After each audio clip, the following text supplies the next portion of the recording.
नमस्कार जोहार, आपका स्वागत है खबर छत्तीसगढ़ में। तो आइए जानते हैं छत्तीसगढ़ के हर छोटे बड़े शहर से 25 फटाफट बड़ी खबरों को। इससे पहले यदि आप वीडियो को लाइक नहीं किए तो लाइक कर दीजिए और चैनल में नए हैं तो चैनल को सब्सक्राइब कर लीजिए। और आप वीडियो को कहां से देख रहे हैं कमेंट बॉक्स में हमें जरूर बताइए। छत्तीसगढ़ के किसानों में बड़े उलझन, धान केंद्रों से हताश लौट रहे अन्नदाता। जी हां, छत्तीसगढ़ के महेंद्रगढ़ तहसील में इस बार किसानों के बीच एक उलझन पैदा हो गई है। इस असमंजस के पीछे की वजह है एमएसपी। जिले के किसानों को दिए गए टोकन में स्पष्ट नहीं किया गया कि प्रति एकड़ 21 क्विंटल धान खरीदी जाएगी या 15 क्विंटल, जिसके चलते सोशल मीडिया पर भी चर्चाएं गर्म है कि इस बार धान खरीदी की सीमा घटाकर 15 क्विंटल कर दी गई है, जबकि सरकार ने पहले 21 क्विंटल प्रति एकड़ खरीदी का वादा किया था।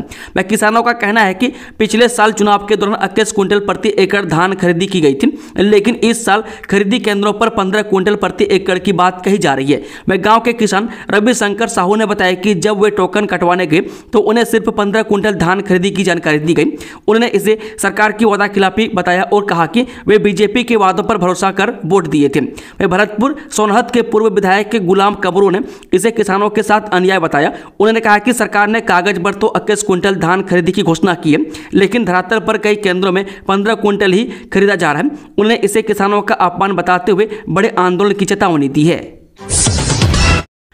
छत्तीसगढ़ उड़ीसा बॉर्डर पर पुलिस नक्सली मुठभेड़, एक नक्सली ढेर। जब छत्तीसगढ़ और उड़ीसा बॉर्डर पर पुलिस और नक्सलियों के बीच मुठभेड़ हुई है, इस मुठभेड़ में जवानों ने एक नक्सली को मार गिराया। में घटना में एक डीबीएफ का जवान भी घायल हुआ है, जिसे मलकानगिरी के अस्पताल में भर्ती कराया गया, जहां इलाज चल रहा है। वर्दी की आड़ में गांजा की तस्करी, जीआरपी के 4 कांस्टेबल बर्खास्त, जांच में हुए कई चौंकाने वाले खुलासे। छत्तीसगढ़ के बिलासपुर से बड़ी खबर है। यह वर्दी की आड़ में गांजा तस्करी मामले में शामिल जीआरपी यानी कि गवर्नमेंट रेलवे पुलिस फोर्स के 4 आरक्षकों को नौकरी से हाथ धोना पड़ गया। बता दें कि रेल पुलिस अधीक्षक जे.आर. ठाकुर ने 4 आरक्षकों को सेवा से बर्खास्त कर दिया। ये सभी रायपुर इकाई में तैनात थे। यह मामला तब सामने आया जब अक्टूबर माह में 10 किलो गांजे के साथ 2 आरोपियों को पकड़ा गया था। वह पूछताछ में यह खुलासा हुआ कि जीआरपीएफ के कुछ आरक्षक गांजा तस्करी में शामिल थे। इसके बाद रेल उप पुलिस अधीक्षक एसएन अख्तर ने इस मामले की जांच शुरू की। छत्तीसगढ़ में अब 16 वर्षीय छात्र हुआ डिजिटल अरेस्ट का शिकार, दरवाजा तोड़कर निकालना पड़ा बाहर। जब छत्तीसगढ़ के रायपुर में आईआईटी की तैयारी कर रहे एक छात्र को साइबर ठगों ने अपने जाल में फंसाकर डिजिटल अरेस्ट का शिकार बना लिया। वह ठगों ने खुद को मुंबई कस्टम विभाग का अधिकारी बताकर छात्र को धमकाया और उसके खिलाफ आतंकवादी संगठन से जुड़े होने के फर्जी आरोप लगाए। वह ठगों ने छात्र को कमरे में बंद रहने और किसी से बात न करने का निर्देश दिया। वह छात्र घबरा गया और खुद को हॉस्टल के कमरे में बंद कर लिया। वह गनीमत रही कि उसकी मां का फोन आया, जिससे पूरा मामला खुल गया। कौन जीतेगा सत्ता की जंग, कांग्रेस या बीजेपी, जाने क्या है दोनों के दावे। रायपुर दक्षिण उपचुनाव की मतगणना 23 नवंबर यानी शनिवार को होगी, लेकिन इससे पहले भाजपा प्रत्याशी सुनील सोनी ने जीत का दावा कर दिया। उन्होंने कहा कि रायपुर दक्षिण उपचुनाव में बीजेपी ने विकास को अपना मुख्य मुद्दा बनाया और जनता ने भी विकास कार्यों के आधार पर मतदान किया है। वह सोना ने कहा कि रायपुर के पूर्व मेयर रहते हुए हमने शहर के आधारभूत ढांचे को मजबूत करने के लिए कई बड़े कदम उठाए थे। मैंने अपने मेयर के कार्यकाल में रायपुर के विकास के लिए जो काम किए उनका असर आज भी दिखाई देता है। वह जनता ने हमारे काम को सराहा है और हमें पूरा भरोसा है कि इस बार जीत हमारी होगी। शाहरुख ही नहीं, आर्यन खान भी थे निशाने पर। आरोपी फैजान ने क्या खुलासा, दोनों के सुरक्षा इंतजामों की रेकी की थी। जी, बॉलीवुड अभिनेता शाहरुख खान को जान से मारने की धमकी देने वाले रायपुर के वकील व आरोपी फैजान खान ने मुंबई पुलिस से पूछताछ में कई हैरत एंगेज खुलासे किए। मैं पूछताछ में आरोपी ने बताया कि उसने अभिनेता के बेटे आर्यन खान और उनके सुरक्षा कर्मियों की रेकी करके विस्तृत जानकारी जुटाई थी। मामले पर मुंबई पुलिस ने बताया कि उन्हें आरोपी फैजान खान के खुलासे के बाद ऑनलाइन के जरिए शाहरुख खान और आर्यन खान के बारे में लंबी चौड़ी जानकारी जुटाने के बारे में पता चला। यह जानकारी किसी और ने नहीं बल्कि आरोपी फैजान ने ही जुटाई थी। आरोपी द्वारा किए गए ताजा खुलासों के बाद मामला संगीन हो गया है। बस्तर में पर्यटन को बढ़ावा देने में जुटी छत्तीसगढ़ सरकार, बनेगा टूरिज्म कॉरिडोर। छत्तीसगढ़ सरकार ने बस्तर में पर्यटन को बड़े पैमाने पर बढ़ावा देने के लिए टूरिज्म कॉरिडोर बनाने पर विचार विमर्श कर रही है। इसकी पहल खुद मुख्यमंत्री विष्णुदेव साय ने की है। वह सीएम साय ने चित्रकोट में बस्तर क्षेत्र आदिवासी विकास प्राधिकरण की पहली बैठक में हिस्सा लिया। वह साथ ही इस बैठक में बस्तर के विकास को लेकर कार्य योजना तैयार की गई। बैठक में बस्तर में पर्यटन को बड़े पैमाने पर बढ़ावा देने के लिए टूरिज्म कॉरिडोर बनाने पर विचार विमर्श किया गया। इसके साथ ही बस्तर सीमांतर अंचल के पर्यटन के लिए चिन्हित स्थानों को विकसित करने के लिए रणनीति तैयार की गई है। वह बैठक में बस्तर में NMDC द्वारा सुपर स्पेशलिटी हॉस्पिटल के निर्माण के संबंध में भी चर्चा की गई। वह CM साय ने शोर समाधान और मनो बस्तर ऐप को भी लॉन्च किया है। संसदीय अस्थायी समिति की बैठक में शामिल हुए सांसद बृजमोहन अग्रवाल नई शिक्षा नीति के क्रियान्वयन पर हुई चर्चा। रायपुर सांसद बृजमोहन अग्रवाल गुरुवार को राज्यसभा सचिवालय में आयोजित शिक्षा, महिला एवं बाल विकास, युवा एवं खेल की अस्थायी समिति की महत्वपूर्ण बैठक में शामिल हुए। बैठक में स्कूल शिक्षा पर नई शिक्षा नीति यानी कि NEP के प्रभावों और इसकी क्रियान्वयन प्रक्रिया पर विस्तार से चर्चा की गई। छत्तीसगढ़ के इस जिले में प्लेसमेंट कैंप का आयोजन, विभिन्न भागों में बम्पर भर्ती, जाने पूरी जानकारी। युवाओं को रोजगार से जोड़ने के लिए जिला स्तरीय प्लेसमेंट कैंप का आयोजन किया जा रहा है, जिसमें विभिन्न भागों में बम्पर भर्ती की जाएगी। 25 नवंबर को जनपद कार्यालय बलरामपुर में प्लेसमेंट कैंप का आयोजन किया जा रहा है। बलरामपुर जिला रोजगार अधिकारी ने बताया कि जिले के शिक्षित बेरोजगार युवाओं को रोजगार के अवसर प्रदान करने के लिए 25 नवंबर को जिला स्तरीय प्लेसमेंट कैंप का आयोजन जनपद कार्यालय बलरामपुर में सुबह 11 से 3 बजे तक किया जाएगा। बता दें कि प्लेसमेंट कैंप में सेल्समैन के 4, फील्ड ऑफिसर के 50, रिलेशनशिप ऑफिसर के 10, सिक्योरिटी गार्ड के 770, सुपरवाइजर के 148, ड्राइवर के 55, गनमैन के 50, सुरक्षा जवान के 200, सुरक्षा अधिकारी के 10, कैश कस्टोरियम के 50, CCTV ऑपरेटर के 7 पद रिक्त हैं, जिसकी पूर्ति की जानी है। उक्त प्लेसमेंट कैंप में शामिल होने के लिए इच्छुक उम्मीदवार अपने शैक्षणिक दस्तावेज के साथ निर्धारित तिथि व समय में उपस्थित होना सुनिश्चित करेंगे। छत्तीसगढ़ राज्य दिवस समारोह दिल्ली में छत्तीसगढ़ की लोक संस्कृति की दिखी झलक। CM साय ने कही ये बात। देश की राजधानी दिल्ली के प्रगति मैदान में छत्तीसगढ़ की समृद्ध संस्कृति व कला के बड़ी संख्या में लोग साक्षी बने। मौका था 43वें भारत अंतर्राष्ट्रीय व्यापार मेले में छत्तीसगढ़ राज्य दिवस समारोह का, जहां MP थिएटर में छत्तीसगढ़ के लोक कलाकारों ने मनोहर सांस्कृतिक प्रस्तुति दी। वहीं मुख्यमंत्री विष्णुदेव साय ने छत्तीसगढ़ राज्य दिवस समारोह का शुभारंभ किया। उन्होंने छत्तीसगढ़ पेवेलियन में अलग अलग स्टॉलों का भ्रमण कर कलाकारों को प्रोत्साहित किया। मुख्यमंत्री विष्णुदेव साय ने अपने संबोधन में राज्य को संभावनाओं की भूमि बताते हुए कहा कि छत्तीसगढ़ अब सशक्त भारत के निर्माण में एक महत्वपूर्ण भूमिका निभा रहा है। राज्य में बुनियादी ढांचे के विकास, कृषि में नवाचार और उद्योगों को बढ़ावा देने के लिए सरकार द्वारा कई प्रभावी कदम उठाए गए। हमारा उद्देश्य राज्य को शिक्षा, स्वास्थ्य और रोजगार से क्षेत्र में अग्रणी बनाना है। छत्तीसगढ़ अपनी सांस्कृतिक धरोहर और आधुनिक विकास के संयोजन के साथ एक वैश्विक पहचान बनाने के लिए तैयार है। इंतजार होने वाला है खत्म, जल्द ही शहर की सड़कों में दौड़ेंगी इलेक्ट्रिक बस, पहुंचने वाली है नई खेप। जो संभवतः आने वाले 1 से 2 महीने के भीतर बस सेवा शुरू हो जाएगी। इसके लिए कलेक्टर ने बिजली सब स्टेशन और चार्जिंग पॉइंट बनाने और सेवा शुरू करने के कार्य में तेजी लाने के निर्देश दिए। जानकारी के अनुसार जल्द ही सिटी बस भी शहर पहुंच जाएगी। जानकारी के अनुसार बता दें कि चार्जिंग पॉइंट और बसों को चार्ज करने के लिए 2500 किलोवाट के विद्युत सब स्टेशन की स्थापना की जा रही है। इसके लिए केंद्र और राज्य सरकार के अंशदान से फंड उपलब्ध कराए गए। ऐसे में कोनी स्थित सिटी बस डिपो में भी जरूरी बदलाव किया जा रहा है। निलंबित IAS रानू साहू की मुश्किलें नहीं हो रही कम, DMF घोटाले में कोर्ट ने किया जमानत रद्द। निलंबित IAS अधिकारी रानू साहू की मुश्किलें कम होने का नाम नहीं ले रही है। DMF यानी कि जिला खनिज निधि घोटाले में उनकी अग्रिम जमानत याचिका को बुधवार को SABI और EOW की विशेष अदालत ने खारिज कर दिया। मंगलवार को इस याचिका पर दोनों पक्षों की दलीलें सुनने के बाद अदालत ने निर्णय सुरक्षित रख लिया था। बता दें कि अभियोजन पक्ष ने कोर्ट को बताया कि DMF घोटाले में रानू साहू और उनकी करीबी माया वारियर की भूमिका संदिग्ध है। माया वारियर को पहले ही गिरफ्तार कर रिमांड पर ले लिया जा चुका है और उनसे मिली जानकारी के आधार पर जांच आगे बढ़ रही है। अभियोजन ने तर्क दिया है कि यदि रानू साहू को जमानत दी गई तो इससे जांच और साक्ष्य प्रभावित हो सकते हैं। क्या गर्मी में धान की फसल लगाने पर जुर्माना लगाएगी सरकार? CM साय ने किसानों को दिया बड़ा जवाब। जब छत्तीसगढ़ में धान खरीदी को लेकर एक बार फिर से सियासत तेज हो गई है। रबी सीजन में धान बुआई पर बीजेपी और कांग्रेस में राजनीति गर्मा गई है। कांग्रेस के आरोपों पर बीजेपी ने पलटवार किया। छत्तीसगढ़ कांग्रेस के पूर्व प्रदेश अध्यक्ष धनेंद्र साहू ने बीजेपी पर आरोप लगाया था कि गर्मी में धान बोने को लेकर सरकार किसानों को हतोत्साहित कर रही है। अब इस मामले में CM विष्णुदेव साय ने प्रदेश के किसानों को जवाब दिया है। कांग्रेस के आरोपों पर मुख्यमंत्री विष्णुदेव साय ने पलटवार किया है कि CM साय ने कहा, गर्मी में धान की फसल लगाने पर कार्रवाई की बात पूरी तरह से गलत है। हमारी सरकार ने ऐसा कोई आदेश नहीं दिया है। किसान चिंता नहीं करें और निश्चित होकर गर्मी के सीजन में धान की फसल लगा सकते हैं। इसमें कोई रोक नहीं है। हमारी सरकार किसानों के हित के लिए सदैव समर्पित है।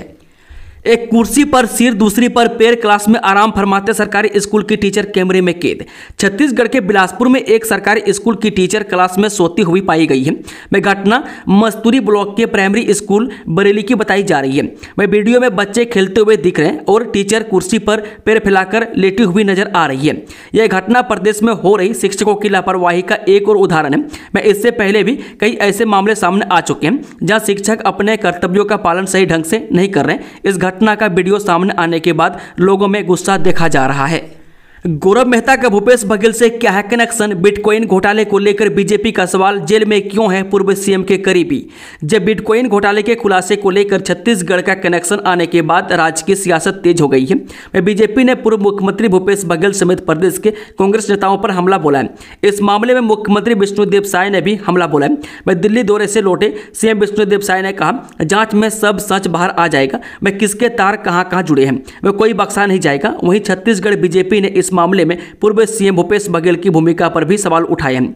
भाजपा प्रदेश महामंत्री संजय श्रीवास्तव ने कहा कि कांग्रेस में लंबे समय तक महत्वपूर्ण पदों पर रही एक नेत्री ने एक्स पोस्ट कर यह पूछा कि बिटकॉइन मामले में लिप्त जिस गौरव मेहता के यहां छत्तीसगढ़ में कार्रवाई हुई है उसके पूर्व सीएम भूपेश बघेल से क्या संबंध थे? महादेव ऐप मामले में तो यह स्पष्ट ही हुआ है कि कांग्रेस सरकार में आर्थिक मामलों के तार इंटरनेशनल गिरोह से जुड़े रहे। ऐसे में बिटकॉइन घोटाले का यह खुलासा महत्वपूर्ण है। वह कांग्रेस और भूपेश बघेल को इसका जवाब देना चाहिए। रिश्वतखोरों के खिलाफ एसीबी की बड़ा एक्शन, टीम ने 3 घुसखोरों को ईमान बेचते रंगे हाथ दबोचा। छत्तीसगढ़ के सरकारी विभागों में रिश्वतखोरी के मामले लगातार बढ़ते जा रहे हैं। वहीं रिश्वतखोरी के बढ़ते मामलों के बीच एसीबी ने आरोपियों के खिलाफ बड़ी कार्रवाई की है। एक ही दिन में टीम ने 2 जगह कार्रवाई करते हुए रिश्वतखोरी की बड़ी कार्रवाई का भंडाफोड़ करते हुए रिश्वत लेने वाले 3 आरोपियों को रंगे हाथ गिरफ्तार किया है। 3 सूत्रीय मांगों को लेकर हड़ताल पर प्लेसमेंट कर्मचारी, चरमराई नगरीय निकायों की मूलभूत व्यवस्था। बालोद जिले के सभी नगरीय निकायों में काम करने वाले प्लेसमेंट कर्मचारी अचानक 3 सूत्रीय मांगों को लेकर हड़ताल पर हैं। वह शहर के नए बस स्टैंड परिसर में संयुक्त रूप से वह धरने पर बैठे हुए हैं। वह कर्मचारियों का आरोप है कि उन्होंने कोरोना के संक्रमण काल में भी निस्वार्थ भाव से काम किया, लेकिन जो सुविधा उन्हें मिलनी चाहिए वो नहीं मिल पा रही है। इसलिए उनकी 3 सूत्रीय प्रमुख मांगों को लेकर अनिश्चितकालीन हड़ताल जारी है। वह प्लेसमेंट और अनियमित कर्मचारियों ने बताया कि वो पिछले 10 से लेकर 20 सालों से यहां काम कर रहे हैं। इसके बावजूद उनकी मांगों पर अब तक कोई कार्रवाई नहीं की गई है। वह ठेका प्रथा के तहत होने वाले वेतन भुगतान को समाप्त किए जाने की मांग की है। हड़ताल पर बैठे कर्मचारियों का कहना है कि उनके हितों की रक्षा की जानी चाहिए। धरने पर बैठे कर्मचारियों का कहना है कि उनसे बातचीत के लिए अभी तक कोई भी कदम विभाग की ओर से नहीं उठाया गया है। करोड़ों रुपए की धोखाधड़ी करने वाले दूसरे आरोपी को भी पुलिस ने किया गिरफ्तार, जाने पूरा मामला। जी हां, करोड़ों रुपए की धोखाधड़ी करने वाले दूसरे आरोपी को भी कोतवाली पुलिस ने गिरफ्तार कर जेल भेजा है। बताया जा रहा है कि उमेश कुमार पटेल ने 8 नवंबर को कोतवाली थाना में रिपोर्ट दर्ज कराई थी। वह पुलिस को दी तहरीर में उमेश कुमार ने बताया कि 28 अप्रैल 2022 से 22 जुलाई 2023 तक भिलाई के निवासी ज्ञान प्रकाश साहू और देव कृष्णा साहू द्वारा रोबोट ट्रेडर्स FX लिमिटेड नामक कंपनी में चल पूर्वक 8,67,680 रुपये की धोखाधड़ी की। वह कोतवाली पुलिस ने मामला दर्ज कर जांच में जुट गई थी। इस दौरान पुलिस को सूचना मिली कि उक्त दोनों आरोपियों द्वारा अन्य लोगों के साथ भी धोखाधड़ी की है, जिसकी कुल कीमत 1,17,05,365 से ज्यादा बताया गया है। पुलिस की प्रताड़ना से तंग आकर युवक ने की आत्महत्या, सब लेकर पहुंचे परिजन, थाने में बवाल, देखें तस्वीरें। राजधानी रायपुर में पुलिस की प्रताड़ना से तंग आकर युवक ने फांसी लगाकर खुदकुशी कर ली। मृतक के पास से सुसाइड नोट बरामद किया गया, जिसमें पुलिस जवान समेत अन्य लोगों का नाम लिखा हुआ है। इस घटना की जानकारी लगते ही मृतक के परिजन और बड़ी संख्या में मुस्लिम समुदाय के लोग सब लेकर टिकरापारा थाने पहुंचे और पुलिस के खिलाफ नारेबाजी कर रहे हैं। वह भीड़ को नियंत्रित करने के लिए बड़ी संख्या में पुलिस बल तैनात किया गया है। भूपेश बघेल ने कहा, गौरव मेहता कौन है मैं नहीं जानता, आरोप लगाने वाले पर करूंगा मानहानि का मुकदमा। जब बिटकॉइन मामले में ईडी की कार्रवाई पर छत्तीसगढ़ में सियासत करवाई हुई है। वह पूर्व सीएम भूपेश बघेल ने भाजपा के आरोप पर पलटवार करते हुए कहा कि मैं किसी गौरव मेहता को नहीं जानता। बीजेपी अगर मेरा नाम ले रही है तो किस प्रूफ के साथ ले रही है? आरोप लगाने वालों के ऊपर मानहानि का केस दर्ज करूंगा। बता दें कि इस मामले में मुख्यमंत्री विष्णुदेव साय ने भूपेश बघेल पर निशाना साधते हुए पूछा है कि गौरव मेहता और भूपेश बघेल के बीच क्या रिश्ता है। उन्होंने कहा कि गौरव मेहता के साथ किसका संबंध है, जांच में सब सामने आ जाएगा। छत्तीसगढ़ में प्राचार्य पर धर्म परिवर्तन के लिए मजबूर करने का आरोप। छात्राओं ने डीईओ से की शिकायत। कहा स्कूल में जूते पहनकर कराते हैं सरस्वती पूजन, बैच भी बदल दिया। जी छुई खदान के शासकीय कन्या उच्चतर माध्यमिक विद्यालय की प्राचार्य एलिजा मोजेस पर धर्म परिवर्तन के लिए मजबूर करने का सनसनीखेज आरोप लगाया। विद्यालय की छात्राओं ने हिंदूवादी संगठनों के सहयोग से एसडीएम कार्यालय पहुंचकर डीईओ लालजी द्विवेदी को ज्ञापन सौंपा और तत्काल कार्रवाई की मांग की है। बता दें कि छात्राओं ने आरोप लगाया है कि प्राचार्य एलिजा मोजेस उनकी धार्मिक भावनाओं का अपमान कर रही है। मैं सरस्वती पूजन के दौरान प्राचार्य ने उन्हें जूते पहनने का निर्देश दिया। मैं जबकि हिंदू मान्यताओं के अनुसार पूजा के समय जूते पहनना अशुभ माना जाता है। मैं इसके अलावा स्कूल के पुराने बैच और बेल्ट को हटाकर नया बैच बनवाया गया। मैं पुराने बैच पर संस्कृत का श्लोक तमसो मां ज्योतिर्गमय अंकित है, मैं जिसे प्राचार्य ने हटवा दिया है। वह छात्राओं का आरोप है कि नए बैच और बेल्ट के लिए 100 रुपये का शुल्क वसूला जा रहा है। वह विरोध करने पर उन्हें स्कूल से निकालने की धमकी दी गई है। ढोंगी बाबा ने छात्रा को बनाया हवस का शिकार। तंत्र मंत्र का झांसा देकर वारदात को दिया अंजाम। अब सलाखों के पीछे आरोपी। ये तंत्र मंत्र का झांसा देकर नाबालिग छात्रा का शारीरिक शोषण करने वाले एक ढोंगी बाबा को कोतवाली पुलिस ने गिरफ्तार कर जेल भेज दिया है। आरोपी ढोंगी बाबा तंत्र मंत्र और झाड़ फूंक कर बड़े से बड़े रोगों को दूर करने का दावा करता था। वह नाबालिग छात्रा अपनी बहन का इलाज कराने परिजनों के साथ ढोंगी बाबा के पास जाया करती थी, मैं जिस पर ढोंगी बाबा की नीयत खराब हो गई थी। मैं आरोपी बाबा छात्रा को लेकर फरार हो गया था। वह पीड़ित परिवार की शिकायत पर पुलिस ने मामला दर्ज कर आरोपी को गिरफ्तार कर लिया। मैं उसके कब्जे से छात्रा को सकुशल बरामद किया गया। अपने आप को बाबा बताने वाले आरोपी मिट्टू राम नाबालिग को बहला फुसलाकर अपने साथ ले गया और दुष्कर्म की वारदात को भी अंजाम दिया है। मैं इधर मामले की जांच में जुटी पुलिस ने नाबालिग को सकुशल बरामद करते हुए आरोपी ढोंगी बाबा को गिरफ्तार कर लिया। मैं पुलिस ने आरोपी के खिलाफ दुष्कर्म, अपहरण के साथ साथ दस्तावेजों में कूट रचना और कई धाराओं में अपराध दर्ज करते हुए उसे जेल भेज दिया है। आंगनबाड़ी सहायिका भर्ती में गड़बड़ी, फर्जी अंक सूची के सहारे नियुक्ति पाने का आरोप। थाने में हुई शिकायत। आंगनबाड़ी सहायिका की नियुक्ति में कूट रचना पर फर्जी अंक सूची तैयार करने की शिकायत अब थाने पहुंच गई है। वह चयनित अभ्यर्थी ने नियुक्ति फर्म में ओवरलैपिंग किया था, लेकिन फिर भी महिला बाल विकास विभाग मामले से अनजान बना हुआ है। बड़ी कार्रवाई करने की तैयारी में रायपुर नगर निगम। 1 लाख लोगों को जारी होगा नोटिस। व्यावसायिक कॉम्प्लेक्स और दुकानें हुई सील। जी हां, इस साल नगर निगम में 500 करोड़ रुपए प्रॉपर्टी टैक्स वसूली की कवायद शुरू हो चुकी है। इसी के चलते जहां घर घर दस्तक देकर 1 लाख ऐसी प्रॉपर्टी जिसका मूल्यांकन नहीं हो पाया है उनको डिमांड नोटिस थमाई जाएगी। वहीं व्हाट्सएप, चैटबोट और मैसेज के जरिए टैक्स की सूचना देने के लिए तकरीबन 1,42,000 संपत्ति मालिकों के स्मार्टफोन, मोबाइल नंबर अपग्रेड करने का काम शुरू कर दिया गया। मैं इधर बड़े बकायेदारों पर सख्ती के आदेश के बाद निगम जोन 10 कमिश्नरी ने 4 बड़े बकायेदारों की प्रॉपर्टी सील कर दी है। मैं जोन कमिश्नर राकेश शर्मा के मुताबिक जोन 10 के तहत वार्ड क्रमांक 56 के टैगोर नगर क्षेत्र में अभियान चलाकर गोविंद एल्यूमिनियम के प्रोपराइटर महेश नारवानी के व्यावसायिक कॉम्प्लेक्स को नगर निगम ने 10,47,196 रुपये बकाया होने पर बकाया अदा न किए जाने पर सील बंद कर दिया। इसी प्रकार वार्ड क्रमांक 50 के महावीर नगर पुरेना क्षेत्र में प्रोपराइटर अजय क्षेत्रों के व्यावसायिक प्रतिष्ठान पर 6,17,254 रुपये बकाया राशि जमा नहीं करने पर प्रतिष्ठान को सील बंद कर दिया गया है। एमबीबीएस छात्रों के लिए बड़ी खुशखबरी। प्रदेश के इस जिले में जल्द शुरू होंगे पीजी के 3 नए कोर्स, बढ़ेंगी इतने सीटें। रायगढ़ जिले में स्वास्थ्य सुविधाओं का विस्तार और मेडिकल शिक्षा में लगातार विस्तार हो रहा है। ऐसे में अब लखीराम मेमोरियल शासकीय मेडिकल कॉलेज रायगढ़ में पीजी के 3 नए कोर्स की चिकित्सा शिक्षा विभाग ने मंजूरी दी है, जिससे अब यहाँ पढ़ने वाले छात्रों को पीजी के लिए बाहर नहीं जाना पड़ेगा। लखीराम मेमोरियल शासकीय मेडिकल कॉलेज रायगढ़ कुछ विषय का पीजी कोर्स संचालित था, लेकिन कई विषयों में पीजी नहीं होने के कारण यहां पढ़ने वाले छात्रों को पीजी करने के लिए दिग्गर प्रांत जाना पड़ता था, जिससे काफी समस्या होती थी। जिसको देखते हुए अब राज्य शासन द्वारा नए पाठ्यक्रमों की मंजूरी मिलने से एमबीबीएस पास करने वाले मेडिकल छात्रों को लाभ मिलेगा। दोस्तों, खबरों का सिलसिला समाप्त होता है। कि जानकारी पसंद आई तो वीडियो को लाइक, शेयर, चैनल को सब्सक्राइब जरूर कर लें और कमेंट बॉक्स में कमेंट करके बताएं कि आप न्यूज़ को छत्तीसगढ़ के किस कोने में बैठकर देख रहे हैं। Thank you, all the best. जय हिंद, जय माता दी।